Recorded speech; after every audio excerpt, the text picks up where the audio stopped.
Bom dia, boa tarde ou boa noite, dependendo da hora que nos estão a ver ou ouvir. Sejam muito bem-vindos a mais um episódio do podcast Contra a Curva, o teu podcast Fórmula 1 no Fair Play. Eu sou o Luís Moura e, como habitual, estou com o meu colega e amigo Diogo Soares. Diogo, boa noite.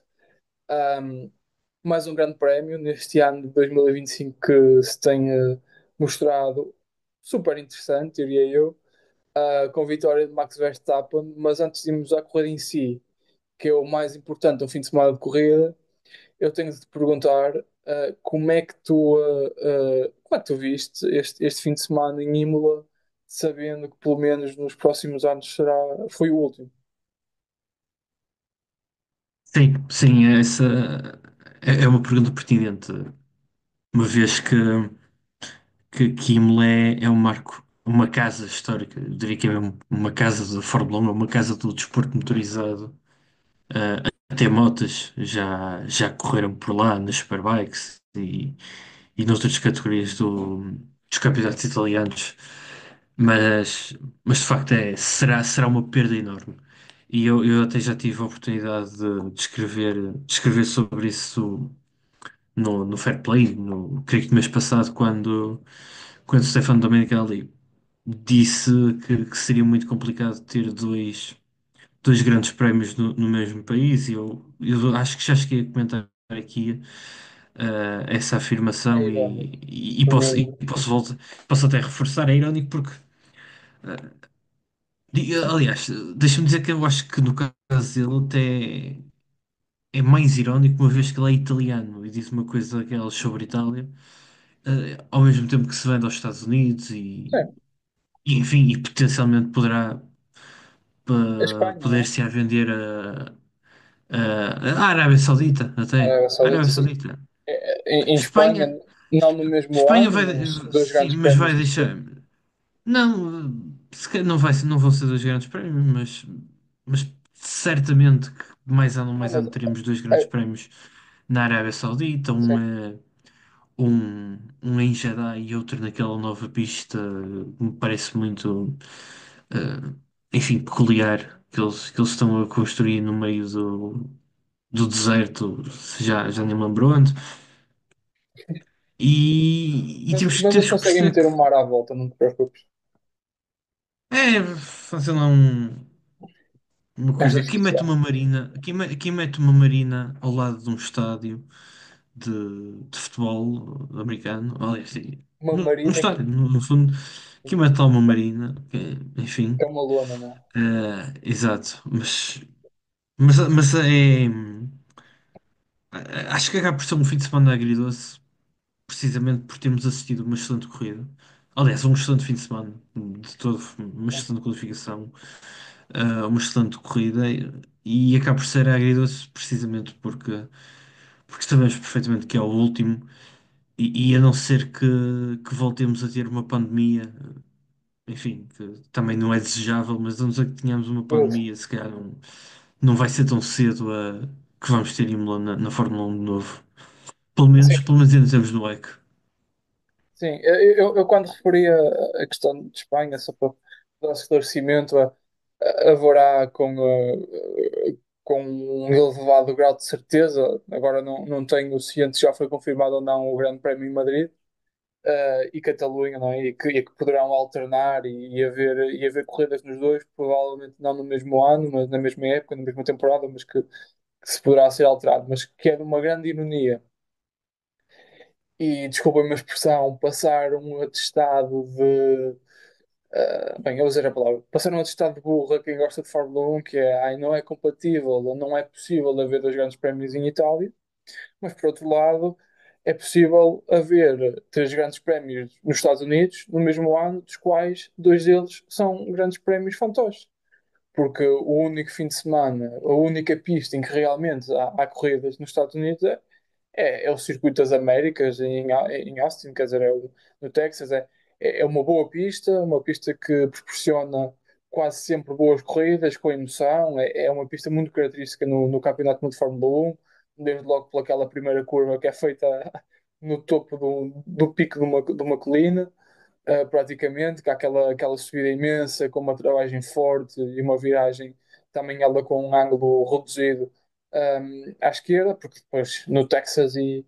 No Texas não, desculpem, mas porque depois em Miami e em Las Vegas aquilo é tremendamente mau, quer dizer, é um fim de semana que não interessa a ninguém e que era daqueles que se calhar dispensavam e mais valia E é. ter dois fins de semana livres para as equipas descansarem, para os pilotos, para os engenheiros, para os mecânicos principalmente que têm um trabalho duro que sai do corpo, poderem descansar.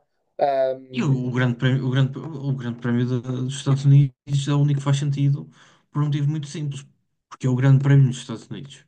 claro, é isso. E os Estados Unidos estão presentes no calendário de Fórmula 1 desde sempre, na altura, com as 500 milhas de Nápoles, mas Estados Unidos Também vou são falar. também uma das grandes casas do desporto motorizado a nível mundial. Por isso, deve ser celebrado como um grande prémio dos Estados Unidos. O E grande como prémio um dos grande Estados prémio a Unidos. sério, quer dizer, há Sim, muito não é agora. como, enfim, não é com aqueles pseudo, pseudo grandes prémios que existe É, de um claro. lado e do outro país. É, é porque há esta tendência, ou este olhar, se calhar, menos atento de quem acompanha mais Fórmula 1 do que outras modalidades e pensa que os Estados Unidos têm corridas porque, porque têm dinheiro, por palavras simples. Não é bem assim, porque há uma grande história, uma grande no sentido de extensa, mas também de gloriosa, se é que assim posso apelidar, de corridas nos Estados Unidos, há NASCAR, há Indianápolis, e faz todo sentido que a Fórmula 1 ir aos Estados Unidos para aqueles que realmente gostam de corridas. Independentemente se é Fórmula 1, se é NASCAR, se é IndyCar, se é Truck Series, que faz parte do NASCAR, se é aquelas corridas que agora me falta o nome da modalidade, mas que é as retas, é O uma reta IMSA. para ver quem chega Os primeiro. Há o IMSA, dragsters, os retas, exatamente, o IMSA de resistência. Quer dizer, não importa muito que tipo de modalidade lá vai, diz que seja feita dos fãs, para os fãs, pelo menos essa é a ideia que tenho e que acho que deve ser cumprida, mas em certo. aliás, e os Estados Unidos, e só para completar, os Estados Unidos têm uma das maiores, melhor, são um dos maiores produtores de automóveis no mundo. Ford, Ford, Cadillac, Cadillac, Chevrolet, Chevrolet, claro. enfim, eu perco-me. Portanto, Sim, mas de certa forma é a Fórmula 1 a seguir uma tendência ou uma necessidade de primeiro se tornar autossuficiente a nível económico, de forma a poder estar em sítios que dão dinheiro. Isso não é, não é um comentário político contra a política da Fórmula 1, faça a redundância, mas eu acho que é uma constatação daquilo que acontece atualmente em muitas modalidades e que a Fórmula 1, infelizmente, também para se poder manter sã e autossuficiente economicamente, não pode fugir. Porque o mercado acaba por falar mais alto. Mas recentrando a discussão em Imola, indo para a corrida, é uma pena Imola deixar de fazer parte do calendário. Eu gostava muito de ter dois grandes prémios em Itália. Como gostava muito, não sei se é possível, também em questões de circuitos, mas como gostava de ter dois grandes prémios, se calhar Inglaterra, que é a casa da Fórmula 1, é a mãe da sim, Fórmula sim, 1, sim. um sítio tremendamente histórico a nível do desporto automóvel. E infelizmente, por motivos da agenda e da minha vida pessoal, esta semana não consegui acompanhar em direto quase nada, só uma parte da qualificação. O Tsunoda e o Colapinto acabaram por me tramar porque eu não consegui ver a Q3 porque estava a chegar à Serra do Marão para assistir ao Rally de Portugal e já não havia rede. No domingo a ter, a ter um serviço para a República Portuguesa estando a participar nas eleições e uma história curiosa para começar, Diogo, na minha opinião, a discussão sobre aquele que é o momento da corrida, que é o arranque do Verstappen. Eu estava na mesa de voto, peço ao meu supervisor para ir lá fora e quase que me apetecia ir para casa ver a corrida, porque o que é que o Max fez na curva número 1? É Foi. dos momentos mais impressionantes da época até agora. Aquela É ultrapassagem monstruoso. tardia, parece que vão bater, o Max destemido vai para cima de um corretor que para além de ser o corretor tem aquelas superfícies a que nós no desporto motorizado chamamos de bananas, não é? Aquelas pequenas sim. bananas e ele atira-se para lá a centímetros da gravilha e ultrapassa o Piastri que o fecha o máximo que pode. É um momento impressionante. Sim, sim, eu vi muitos comentários a dizer que o Piastri foi papadinho, dizendo desta forma. Mas não, não, aquilo é. Não, não havia, não, eu acho que não havia uma única alma neste mundo que poderia prever que o Max ia atirar o carro por fora daquela maneira. Eh, Pá, porque é de facto impressionante. É absolutamente impressionante e é a decisão da corrida. É a decisão da corrida porque, sendo dificílimo de ultrapassar em Imola, o Max aí já teria uma vantagem, certo? E depois há aqui uma questão que a Red Bull levou evoluções para Imola e de facto é um carro melhor do que era em Miami e do que era até em Suzuka quando o Max ganhou com tranquilidade. Portanto, eh, parece-me que voltamos a ter um novo campeonato. Sim, Ou melhor, não é que seja um novo campeonato na questão de acharmos que. Ou de eu achar que o campeonato já não vai para a McLaren. Ou que não vai para um piloto da McLaren. construtor, Continuo a achar isso, mas principalmente. já não vai ser já não vai haver uma limpeza tão clara quanto acharíamos que, que iria ser no início da época e quando começamos a ver os primeiros grandes prémios, o que é fundamentalmente bom para o campeonato, no fundo. Sim, esse é sem dúvida o momento da corrida. E eu torno a dizer, eu fiquei absolutamente pasmado. Sou capaz de ter feito um bocadinho figura de irresponsável por um dia importante estar no telemóvel na parte de trás a ver aquela ultrapassagem, mas é uma coisa absolutamente incrível. Principalmente porque o Max arranca mal. Ou não arranca tão bem quanto o Piastri. Porque fica uns metros atrás, olhando para o arranque em tempo real, ao vivo. A sensação que dá é que o Piastri ganha a corrida ali, porque ia chegar primeiro à frente. Sabemos como é que o McLaren se comporta em ar limpo e por oposição. Sabemos também como o Red Bull Verstappen não funciona tão bem ou tem mais algumas dificuldades no ar sujo, como todos os carros de resto, mas o Red Bull não é uma exceção e ali, por uma fração de segundos, pensei, passou pela minha cabeça, ok, o Piastri ganha aqui a corrida. Quando vejo um maluco a atirar-se para dentro da curva, ele parece que não trava. É uma coisa absolutamente incrível essa ultrapassagem, dá vontade de ver e de rever dezenas de vezes, porque é um momento da corrida e eu arrisco-me a dizer que é o momento da temporada. A ultrapassagem da temporada, pelo menos. Tudo bem que já não nos recordamos tão bem das corridas que houve no passado recente. Temos aí uma fresca na nossa memória porque foi no domingo. Mas é um grande momento. E depois ele ganha a corrida aí, como tu disseste, e bem Diogo, e ganha a corrida com o Virtual Safety Car. Porque Sim, a sim, e deixa-me McLaren, deixa-me só complementar que esta vitória do Max deixa o Max, e se a minha matemática não me está a trair, deixa o Max a 22 pontos da liderança. O que no fundo é um grande prémio de diferença. Basta o Piastri no início da temporada, ter um azar, o Norris também pode ter um azar, podem ter os dois azares, podem os dois bater e aparece o Max, ganha uma corrida com e o passa para a outro, liderança. podem os dois Sim, bater um com o exatamente. outro. Portanto, esta Não sabia vitória é nada disso. extremamente importante para o Max, porque mantém-no vivo. E, É, manter, e o Max pode estar ligado às máquinas, e esta expressão do ligado às máquinas foi muito usada por mim e por muita gente nestas eleições para se referir a um outro partido. Mas, tinha mas de a ser verdade é muito que útil. O Max, pois, mas o Max apenas precisa de estar ligado às máquinas para conseguir ganhar um campeonato do mundo. Sim, E, e acho que isto acaba por ser muito importante para ele e para a Red Bull também. sim.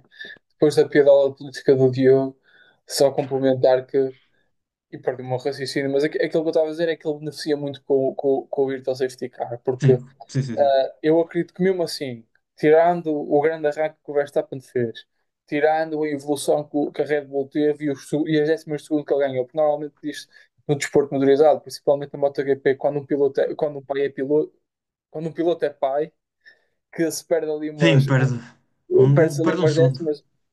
O Max ganhou, mas o Virgil Safety Car beneficiou porque entra no momento certo. Eu não posso dizer que foi um erro estratégico da McLaren, porque eles têm que parar o Piastri, ele está atrás, ele tem que ganhar tempo, estar no ar sujo, não se pode afastar muito para não degradar os pneus, porque senão depois o Max tem vantagem na paragem, tem que se aproximar, chega um momento em que os pneus começam a morrer e tenta ir para uma posição mais favorável e tentar passar à frente do Max quando o Max tivesse ido à boxe. No caso, teve o azar da corrida e o Max teve a sorte da corrida, como outros pilotos já tiveram azar e sorte, faz parte do jogo, faz parte das corridas.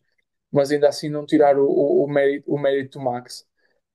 Depois mais à frente, com a situação do Antonelli, torna a haver um safety car, no caso é mesmo um safety car, penso eu, que é safety car de Diogo, podes confirmar, mas fiquei Sim, com a sim, impressão sim, sim. quando foi o Antonelli foi mesmo safety car, e aí ajuda a colocar mais algum gelo na corrida e a tirar o ímpeto do Piastri, que acaba por,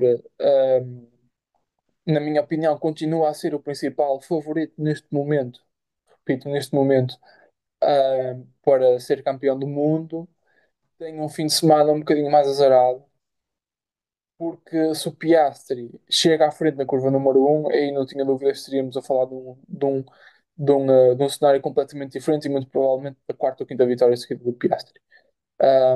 Acaba por ter azar porque para mais cedo que os outros têm uma paragem à borda, quando há o outro safety car com o Antonelli, puxam-no o do Antonelli ou do Ocon, puxam-no, chamam-no novamente à boxe, ele torna a meter outros pneus e depois tem desvantagem para o Norris, que o ultrapassa a poucas voltas do final da corrida e acaba por Sim, acabar em terceiro. eu acho que a Ah, McLaren erra, ao levar o Piastri às boxes na 12ª volta. Aliás, aquilo começou, ficou rapidamente perceptível que,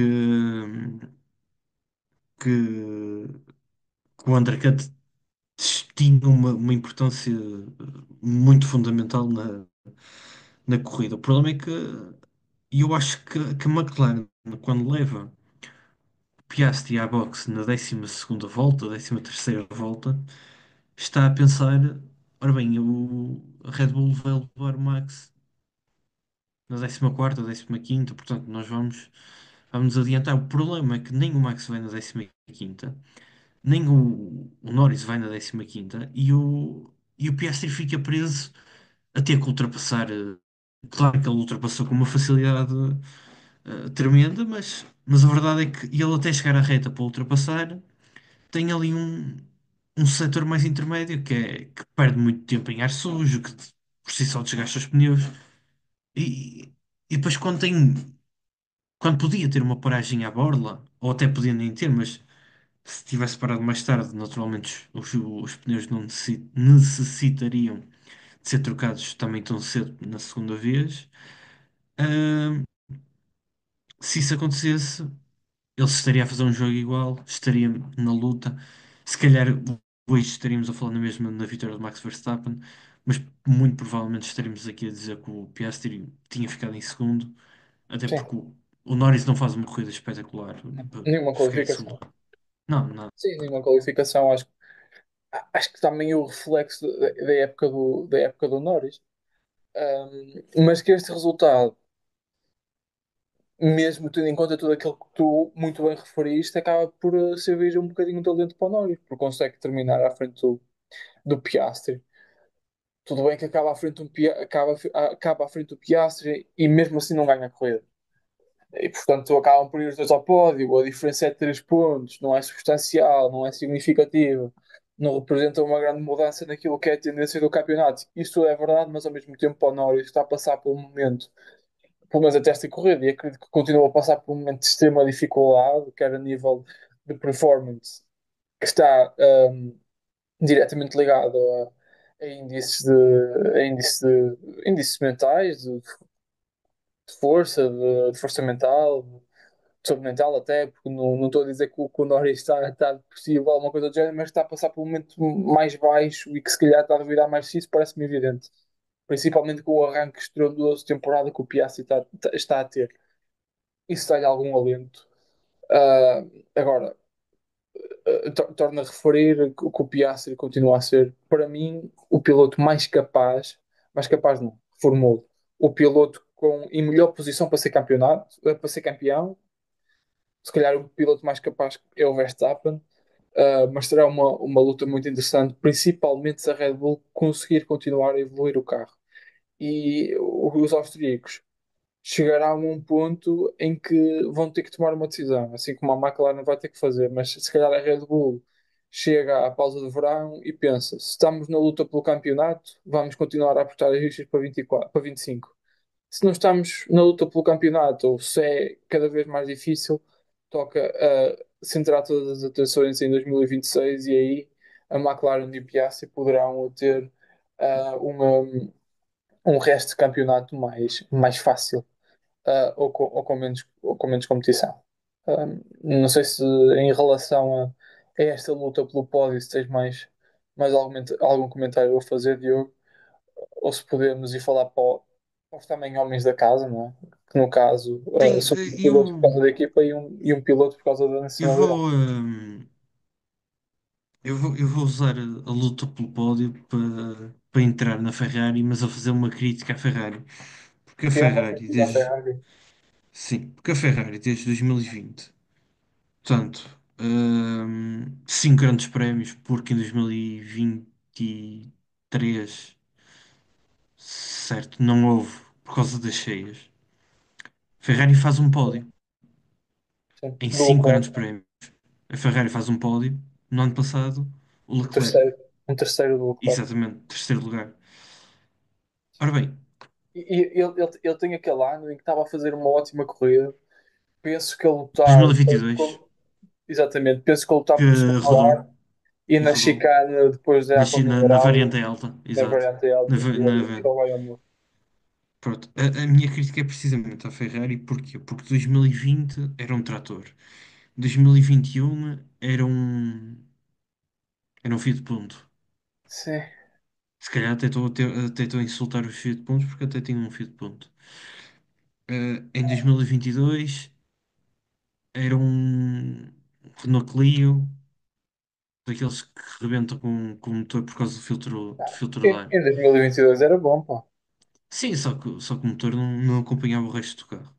Em Sim, 2020, em 2023, pronto, não houve corrida, mas sabemos perfeitamente que aquela corrida a existir seria para Max Verstappen. Em 2024, lá caem no pódio, e este ano, quando podiam até estar a lutar por vitórias com a McLaren, decidiram trocar o carro todo. exatamente. Enfim, o que é bom da corrida deste ano? O Hamilton faz um corridaço. Um corridão. Pá, pá. Absurdo. O, E- Sim. o Leclerc também. O Leclerc também. Mas o Leclerc é prejudicado. Opa, é prejudicado no. Tem azar É a com, mesma com situação de Piastri. vir. É a Sim, tem mesma azar, situação tem de azar. Piastri. É copy-paste, Agora, basicamente. eu acho que o Mudar Hamilton muito. faz uma mega corrida, muito consistente. Ah, arrisco-me a dizer que foi, se calhar, a melhor corrida que ele fez, corrida a sério, que ele fez Oh, esta temporada. sem dúvida. Ah, e é bom numa perspectiva em que nós fãs de Ferrari, mas nós fãs de Fórmula 1, precisamos de um Hamilton rápido, precisamos de um Hamilton motivado, e eu acho que esta corrida é importante para motivá-lo.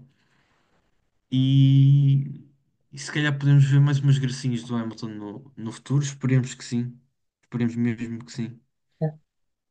Sim, é de facto uma grande corrida do Hamilton. É também uma boa corrida do Leclerc, que acaba prejudicado por essa situação muito idêntica ao Piastri, para cedo, torna a parar no safety car e depois quando o Hamilton chega perto dele, ele está com pneus velhos, é ultrapassado. Há depois também a questão daquela disputa com o Albon que acaba por, não sendo penalizado, ser aconselhado pela equipa a ceder posição.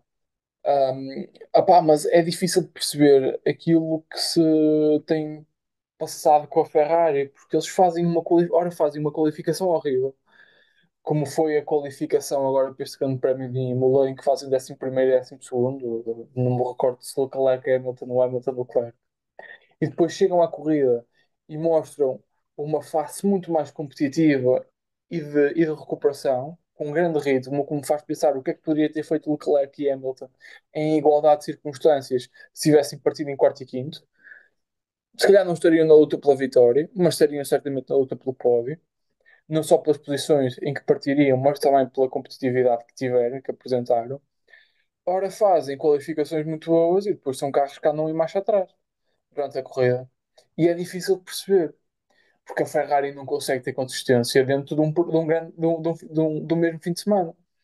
Um, é que já não é uma questão de consistência na temporada, de hora é bom num grande prémio, hora é menos bom no outro grande prémio. É dentro do próprio fim de semana, às vezes dentro da própria corrida. E isso é algo que tem vindo a penalizar a Ferrari ao longo dos últimos anos. Mas, por incrível que pareça, e indo ao encontro daquilo que tu referiste ainda há pouco, na época passada, todos estes problemas de gestão de pneus, de consistência, de rapidez em corrida, de rapidez em qualificação e do ritmo de corrida forte, pareciam resolvidos, principalmente do lado do Leclerc. E o que é que a Ferrari faz? Aquilo que disseste, é mudar o carro para um último ano de regulamento. Se isso já é uma decisão estúpida, porque não faz sentido estar a arriscar tu a fazer um all-in a um ano de acabar o regulamento e sabendo que em 2026 vamos ter motores ligeiramente diferentes, vamos também ter uma mudança aerodinâmica, isso não faz sentido, ainda para mais quando não dá certo. Porquê é que isso aconteceu? Se era uma aposta, uma pressão interna feita pelo Hamilton quando assinou o contrato pela Ferrari, no início da época passada, não sei. Se é a Ferrari, através do Leclerc, dos engenheiros, dos diretores, do Frederico Vasseur, que já estavam lá na época passada e que acharam que este carro não era suficiente, que o carro de 2024 não era suficientemente bom para fazer um upgrade e ser competitivo em 2025, não sei. Mas que é uma decisão completamente irrefletida, completamente ahm, lunática, na medida em que não cabe na cabeça de ninguém.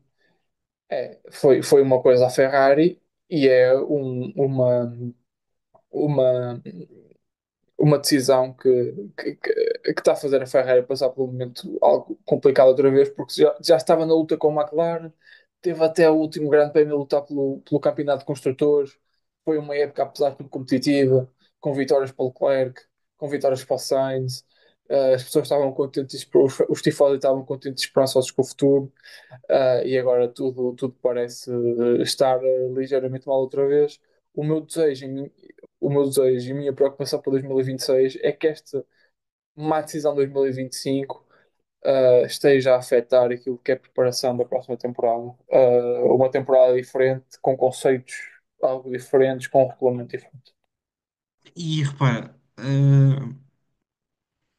eu vou tentar que a memória não me traia, mas esta hora com a carga de trabalho que já tivemos hoje é difícil. Muito, foi muito. Mas a maior Asneira. seca, seca de títulos da Ferrari foram 19 anos.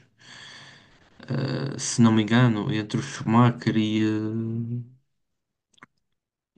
enfim, já não lembro quem, Foi o infelizmente. Kimi. Ah, Não, antes de antes do Schumacher. Schumacher. Se foram 19 ou 20 anos.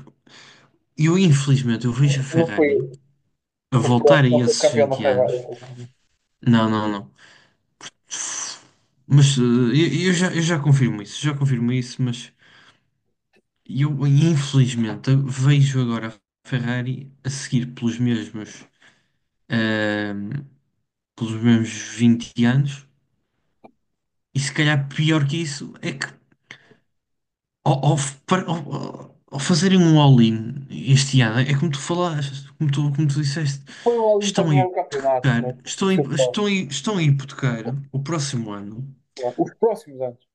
os próximos anos, sim, porque vai ser um regulamento de pá, pelo menos 5 anos, e Sim, seguramente 5 anos, no terá aquele mínimo, no regulamento. mínimo, no mínimo. Portanto, se eles Poderá ser hipotecam, até demais, como foi o de 2014 até 2021, que já sim, foram sim, 6. sim, mas se eles hipotecam o início do regulamento, Claro. Das duas, uma, ou fazem como a McLaren, que deliberadamente hipotecam o início do regulamento porque sabem que têm mais a ganhar a ao médio prazo, não é bem a longo prazo, mas a médio prazo. Mas eu também não estou a ver isso acontecer. O que me parece é que eles estão a hipotecar o início do próximo regulamento sem saberem que estão a hipotecar o início do próximo regulamento. E isso, para começar, é uma coisa extremamente Ferrari, mas é uma coisa extremamente irresponsável. É. Sim, sem dúvida. E dentro deste quadro, aquilo que se avizinha é uma luta novamente entre Red Bull e Mercedes. Sim, Porque a McLaren vai levar com os motores Mercedes e vai estar um bocadinho aquém de esperar. Quer dizer, vamos ver como é que a Aston Martin surge com o Adrian Newey. Um, mas é Ferrari a ser Ferrari e quer tornar a ver os memes depois de uma corrida dos engenheiros com uma pistola e a meterem sim. uma coisinha de Os massa. ma... Aí, o Spinal, Sim, do Binotto, é Ferrari a ser Ferrari. enfim, Um, em relação à Mercedes, um fim de semana que acabou por não ser tão competitivo, o Russell ainda consegue qualificar-se em terceiro, se não me falha a memória. Ah, acabam em sétimo, com o Russell e um DNF, uma desistência mecânica do Antonelli. Ele vai ao corretor, o carro desliga-se, não é? Entra em anti-stall. Pelo menos acho que foi isso que aconteceu. Tu estiveste mais atento ao longo deste fim de semana, podes confirmá-lo ou não, mas achas que é aqui um ponto de viragem na temporada da Mercedes, ou foi se calhar como aconteceu com o Leclerc e com o Piastri, um grande prémio de azar e a Mercedes voltará mais capaz, mais competitiva dentro de 2 dias no Mónaco?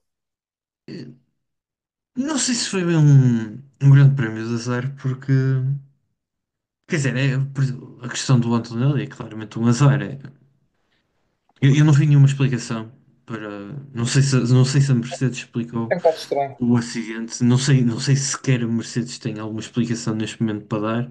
Pode ainda ser prematuro para dar uma explicação. Mas o caso do Antonelli é francamente um azar. O rapaz vai ao corretor e o carro simplesmente desliga-se. Anti-stall, desliga-se, não liga. E é pena, não que ele estivesse a fazer uma prova extraordinária, por acaso, se calhar estava a fazer o pior grande prémio esta temporada. Curiosamente, numa pista onde ele deve ser das pistas onde ele mais andou na vida. É uma pista que é 20 ou 30 quilómetros de casa. Portanto, é curioso, mas lá está.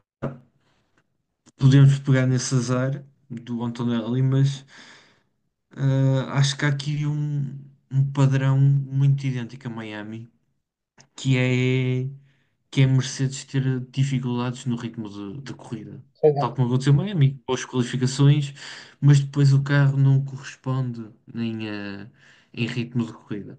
Pode ser problema de afinação, pode ser algo ainda mais profundo, também pode, mas ahm, uma vez ok, duas vezes está bem, pode ser. Agora, se volta a acontecer no Mónaco, o que não sei se o Mónaco é um bom exemplo de teste, porque se a Mercedes faz uma boa qualificação no Mónaco, muito provavelmente vai acabar por fazer uma boa corrida e ter um bom resultado. Mas depois do Mónaco temos Barcelona, e se isso volta a acontecer, um mau ritmo de corrida, ah, se calhar eu já ficaria preocupado. Pelo menos se eu fosse Toto Wolff, eu ficaria mais preocupado. Sim, é um momento interessante, curioso, no sentido em que no início da temporada, muito aquém das expectativas, não, muito para além das expectativas, assim é que é. A Mercedes conseguia ter boas qualificações e boas corridas. Apresentava ritmo na qualificação, apresentava ritmo na corrida. E agora, como tu disseste, em Miami e em Imola, dois grandes prémios que eu não acompanhei na totalidade, mas pelos resumos, pelas análises que fui vendo e lendo, é perceptível essa queda de performance em corrida da Mercedes. Isso é algo que certamente começa ou fez com que se disparassem os alarmes nas fábricas da Mercedes, tanto na fábrica em Stuttgart, tanto como na fábrica em Londres, se calhar mais em Londres, porque é uma parte mais ligada à aerodinâmica e ao carro, não tanto ao motor como é o caso da fábrica na Alemanha, mas acho que é um motivo de alguma preocupação. Agora, se a Mercedes consegue fazer uma boa qualificação no Mónaco, vai conseguir camuflar esse possível problema de ritmo da corrida, porque o ritmo em corrida no Mónaco vale muito pouco. Vale aquilo que as equipas lhe querem dar, a importância que lhe querem dar, porque tanto se pode andar muito rápido como reduzir muito o ritmo e tirar as vantagens no mesmo. É um grande prémio à parte que já iremos antever mais à frente, mas é um motivo para se estar atento, é um motivo para se trabalhar, mas acho que isso não acaba por não afetar aquilo que tem sido a temporada da Mercedes. É uma temporada muito positiva, é uma ótima reação à saída de Hamilton. Um, e o Russell tem feito também uma grande temporada, uma excelente temporada, uma prova de que se calhar é um piloto, pelo menos acima daquilo acima, em termos de qualidade superior àquilo que eu pensava que ele tinha. Sempre não é que tenha subestimado, mas sempre vi no Russell falta de consistência. Ou seja, quando, é um bocadinho, ele parece-me mais vezes lembra um bocadinho o Piastri, que é quando está à frente ganha. Mas quando está cá atrás tem mais dificuldades em conseguir fazer uns resultados. Este ano tem realmente dado a volta a isso, tem estado bastante consistente em relação ao Antonelli. É, é um fim de semana um bocadinho desastroso. A qualificação não sendo excelente, não é péssima. Na corrida é uma coisa que não se explica muito bem e que a própria Mercedes, como tu referiste, ainda não conseguiu explicar. Um, no fundo, repetindo-me, um alerta para as próximas corridas e também um ponto extra de atenção e de análise para nós, Diogo, para depois tentarmos dar aqui as explicações no contra-curva, que é o que realmente se está a passar com o Mercedes. Aquilo que se está a passar e que se passou neste Grande Prémio, e passando para a nossa rúbrica final sobre a análise de um Grande Prémio, que são os nossos destaques. E eu hoje vou tomar a iniciativa de me antecipar a ti e de dar para mim o meu destaque, que é um destaque negativo. Vai, queres adivinhar para quem? Não. Tenho as minhas suspeitas, mas enfim, podes seguir.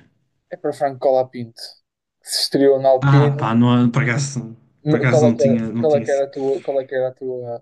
Não, por acaso o meu destaque positivo, o meu destaque negativo não vai para nenhum piloto, vai para a direção de prova, mas eu Pronto. Mas o que é que tu achavas que ia ser? Achavas que também ia cascar em cima da direção de corrida? Não. sim, É. podias, mas por acaso em termos de pilotos, acho que até poderias pegar numa ASE como todo que Sim, também sim, parece-me que sim. está a andar para trás. Sim, exatamente. Mas no caso, o meu destaque é mesmo o Franco Colapinto, que se estreia pelo Alpine, depois da saída de Doan, uma saída que desde o primeiro episódio este ano, acho eu, antevemos que ia acontecer, como todo mundo da Fórmula 1, era um dos segredos mais mal guardados da Fórmula 1, contratos e corridas. Pelos vistos, o Franco Colapinto agora também tem. E recordando umas declarações que o Briatore teve na sexta, quando lhe perguntaram, na sexta ou na quinta, quando lhe confrontaram, provavelmente foi na sexta, na conferência de imprensa dos Team Principals, perguntaram ao Briatore, então, meu amigo, conhecendo e sabendo que o senhor é assim um bocadinho impulsivo, tendo em conta, não usaram estas palavras são minhas, mas tendo em conta o contrato de 5 corridas que deu ao Luan e os rumores que surgem do paddock que o Colapinto tem um contrato da mesma ordem, quando é que está a pensar demitir? Ao que o Briatore respondeu: se o Colapinto for rápido, não bater e for competitivo, poderá competir eternamente na Alpine. Pois bem, não foi aquilo que aconteceu. Não, Ah, peraí, deixa-me só corrigir, permite-me só corrigir-te uma coisa. Quem disse que o Cola Pinto tinha um contrato de 5 corridas foi o Briatore. foi o Briatore, pronto, essa parte não conta. Na apresentação do Cola Sim, Pinto, ele disse que era um contrato de 5 corridas e depois veio-se na sexta-feira cont- veio e dizer o depois assumo veio inverso. dizer, eu não sei, eu não faço a mínima ideia quem é que disse para aí que tinha 5 corridas. Ele tem um contrato até já sei lá quando, mas e esse, só faltou dizer que isto era um trabalho degradante de jornalismo e não sei o que, não sei o que mais. O Uma coisa que. jornalista, o jornalista já chegou ao mundo da Fórmula 1. Não, mas, a expressão. Mas sim, o Briatore diz isso e o que é que o Colapinto faz? Bate de forma violenta na Pumba, qualificação, logo. na qualificação da sua primeira Não, qualificação para ele, Alpine. ele de facto precisa de. Se quer bater assim tanto, enfim, acho que devia começar a pensar em ter batidas mais baratas para as Mais equipas. barato, assim, foi uma batida fortíssima. Tal como a de Tsunoda. Ahm, Sim, Quer sim, o dizer, Tsunoda é mas impressionante. quem acompanha o Contracurva já há uns meses, desde a época passada, sabe bem, não é admiração, mas que simpatizo particularmente com o Colapinto pelas características mais emocionais, mais quentes, mais latinas que tem, mas também pela sua capacidade de condução, pela sua rapidez. Agora, eu tenho que encontrar consistência, porque toda a gente colocava e coloca o Colapinto num pedestal, como um fora de série, digamos assim, como um piloto diferente, diferenciado, rápido. Eu não tenho dúvidas que ele é um piloto rápido, que ele é um bom piloto, é de corrida, qualificação, tem agressividade, tem sangue na guerra. Um, Agora, essa consistência é fundamental, porque quer dizer, quando substituis o Duan, que é despedido por fazer isto, e na tua primeira prova faz exatamente o mesmo que o Duan fazia, que até o Mick Duan, o pai do Duan, até chegou a colocar uma história a referir essa situação, depois acabou por apagá-lo. Não sei se chegaste a ver, Diogo. Eu vi uns prints no Twitter.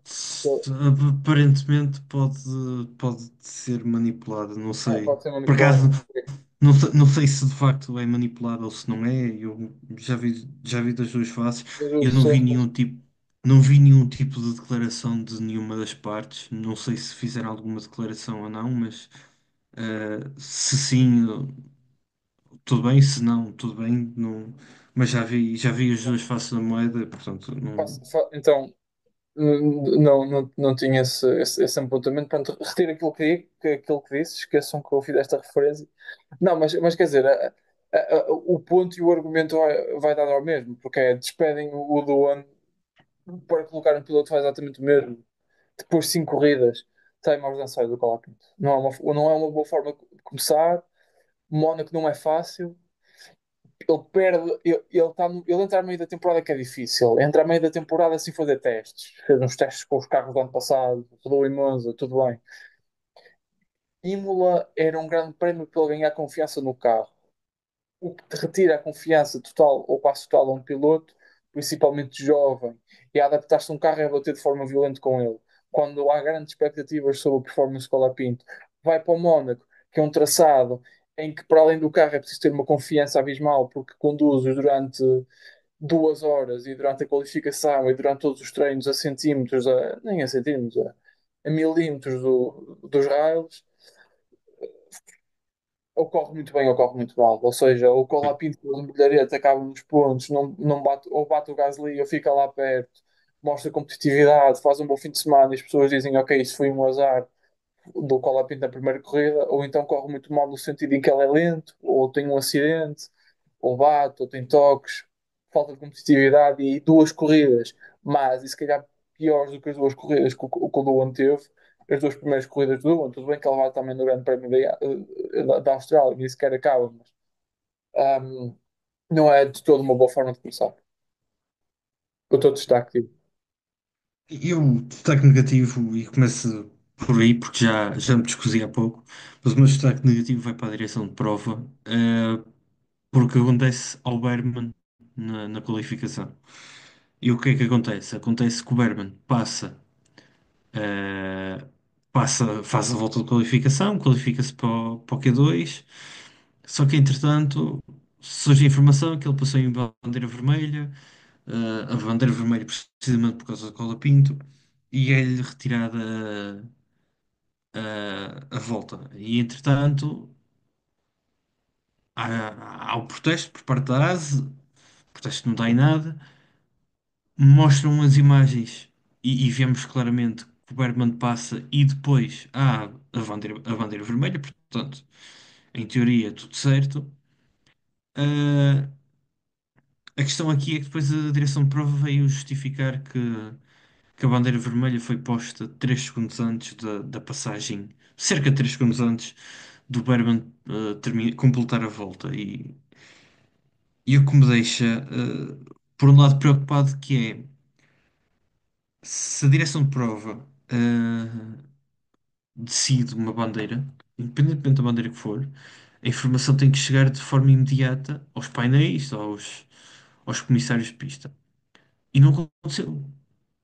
Não aconteceu porque não foi só os 3 segundos que demorou a sair a bandeira vermelha, desde a alegada imposição por parte da direção de prova até chegar a informação aos comissários e aos painéis. Nesse caso demorou para aí uns 5 6 segundos. E em 5 6 segundos, na Fórmula 1 é muito tempo. Portanto, eu acho que a FIA, particularmente a FIA, porque é o órgão que decide os destinos da Fórmula 1, no fundo, deveria, no mínimo dos mínimos, abrir um inquérito, um inquérito a esta falha grave, porque é uma falha grave, porque é uma bandeira vermelha. Se é uma bandeira vermelha, porque há perigo na pista, porque há perigo para esta ou aquela pessoa, e não podemos ter erros ou equívocos de 5 6 segundos. Sim, Em relação ao destaque positivo, Alex Albon, porque faz um corridaço, faz uma qualificação muito boa, faz um corridaço ainda melhor e até ele chega até a dizer que, opa, quando ele estava em quarto, eu vi o Piastri ali à frente, na reta, e eu pensei, pá, vou atrás dele. Pronto, não foi atrás dele, não conseguiu ir atrás dele, até acabou por perder o lugar para o Hamilton, mas um quinto lugar na Williams é fantástico. E deixa-me só consultar rapidíssimo aqui. O Albon tem 40 pontos. Tem 40 pontos. é muito forte com o Williams. É fantástico e o Williams neste momento está, eu diria que tranquilo na quinta posição do campeonato. Certo, está a 31 pontos de vantagem da Haas, está a 60 e poucos da Ferrari, mas também não é o campeonato deles. Agora, se nós tínhamos a ideia que no início da época tivemos a ideia que a Williams podia estar na luta por este quinto lugar, nem dos meus melhores sonhos, como Sim, dizes muita gente, eu nem dos meus melhores sonhos considerei que de facto iam estar no quinto lugar tranquilamente. sim. A esta altura, naturalmente. E relembrando aquilo que nós dizíamos, Diogo, na análise aos testes pré-temporada, que era realmente o Williams parecia um bom carro, mas principalmente eu estive sempre reticente pensando que era um carro leve, sem os tais sacos de areia, e se calhar não era. Se calhar era mesmo este Williams, e que grande surpresa. Quer dizer, não é que seja propriamente uma grande surpresa, porque já havia esta trajetória ascendente, principalmente com o assumir da liderança de James Wolfe, mas que bom é ver o Williams assim. Um, e o Albon realmente tem feito uma época extraordinária, uma época em que também bate um Carlos Sainz, que é verdade que tem tido algumas dificuldades, está a se adaptar ao carro. Tudo isso é verdade, passou uns momentos complicados nessa temporada, mas são mais 29 pontos que Sainz, porque o Albon tem 40, o Sainz deve ter uns 12 pontos, acho eu. Portanto, é, é muito positivo para o Williams. Indo para o Mónaco, que é um dos fins de semana, um dos fins de semana, e desculpem-me este atrapalhado hoje a falar, mas realmente o dia de hoje confirma, foi puxadinho nos últimos dias. Mas indo para o Mónaco, é um dos fins de semana mais especial do Campeonato do Mundo de Fórmula 1. É verdade, a corrida é chatíssima. Por outro lado, é a melhor qualificação da temporada, pelo menos para mim, Diogo. Aquilo que Sim, define sim, a velocidade sim. absolutamente inacreditável, aquilo que eu referi há pouco, os pilotos chegarem, os carros estarem em milímetros debater, toda a emoção que nos dá, também todo o glamour, aquele glamour, se calhar mais positivo do que Miami, porque é histórico e não mais contemporâneo, no sentido de ser algo mais ligado às tendências e a todo este, quase que diria, este mundo do Hollywood e das aparências. É um glamour diferente. É um fim de semana tradicional, também no sentido em que há uma corrida, uma qualificação e três treinos livres. Já não é à quinta-feira os treinos como era no passado, é à sexta. Um, Diogo, ainda não se lembraram de fazer uma corrida sprint no Mónaco, portanto podemos fazer as nossas previsões de forma normal. Seria, Não, eu já seria tenho aqui escritas, por acaso. Não, olha, mas seria, eu também, mas seria bom fazer um fim de semana sprint no Mónaco, porque tínhamos duas qualificações. E se fizessem uma qualificação sprint com pneus macios e não bem, eu ia dizer uma palavra que Médios. não se pode dizer em podcast e em coisas públicas, mas é com aquela parvoíce de ter pneus duros, médios e macios. Se calhar até era interessante ter duas qualificações. Sim, sim, Ah, sim, sim, sim, sim, sim. Eram dois momentos diferentes. Fica a ideia. Sim, Diogo, sim, um sim, sim. abraço Ahm, para a portanto, qualificação e depois para a pronto, corrida e portanto, depois o que eu vou dizer para a qualificação, naturalmente, que conta para a corrida, não é? Claro, exatamente. Portanto, Eu não. as minhas. No meu caso, as minhas previsões não. Ok, Mas já ok, então explico. fico. Mas eu fico, portanto, com a ideia que o Piastri faz a pole e vence, Uhum. o Norris faz o segundo lugar e fica no segundo lugar, e que o Max faz o terceiro lugar e que, portanto, fica em terceiro lugar. Sim, são previsões. Desculpa-me, Diogo, este reparo, mas são muito seguras. São muito previsíveis, não arriscaste. Às vezes Não, pode não, haver não, não. surpresas. Sim, mas não me parece. Não te parece? Ok. Posso estar enganado? Espero estar enganado, Sim. pelo menos. Atenção, para o bem da corrida e do entretenimento de quem vai passar o início da tarde de domingo a ver Fórmula 1, que é um ótimo plano. E eu estou contente porque finalmente vou conseguir ver uma corrida. Depois de 3 semanas, porque não deu em Miami, não deu nestas. Mas bem, as minhas previsões, que não são exatamente as mesmas, mas que Max faz a pole e vence, Piastri faz o segundo lugar e vence. Agora, na qualificação, sim, essa é cara, Diogo. Max pole position e vence.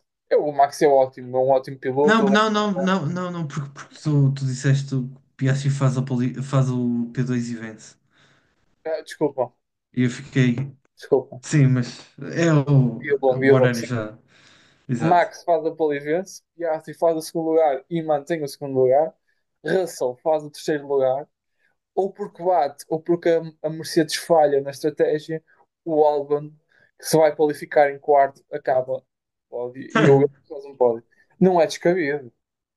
Não, mas Não é descabido. olha, É era otimista. muito engraçado. É Era muito engraçado. otimista. Mas olha, no ano passado, quando eu disse que o Hamilton ia vencer em Silverstone com aquele chassi na Mercedes, ele venceu.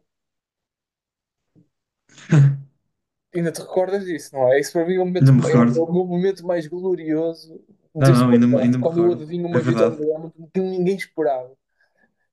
Depois Sim. de ter apostado no placar, que se calhar já tínhamos melhores condições para realizar este podcast. Tínhamos os microfones, o Stuart Vita.